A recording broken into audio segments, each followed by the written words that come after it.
To lock apps on POCO M8 Pro 5G, first of all, we'll need to open settings on our device. Next step is to scroll down and here select the apps. Go to the app lock. Now turn it on, and then you will need to create your app lock password. So I'm gonna go for something like this. Then confirm it and move to the next step. You will use this password to unlock the apps, as I said.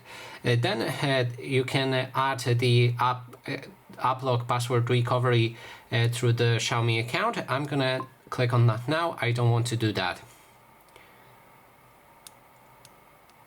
Now, next step is to select apps that you want to lock, so we can already see the list, and you can turn on and off apps that you don't want to have in the app lock.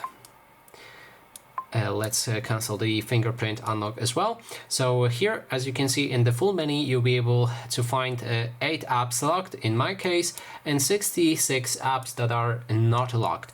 We can lock them like this, and now if I try to access one of the apps that is locked, for example, I think Google Play Store is, or no, the Files Manager is for sure, so let's try to find it.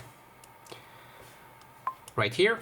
It will ask me for a password, so I need to provide the password that we created to get access to that app. And that is basically everything. Thanks so much for watching, and if you like this video, please consider subscribing.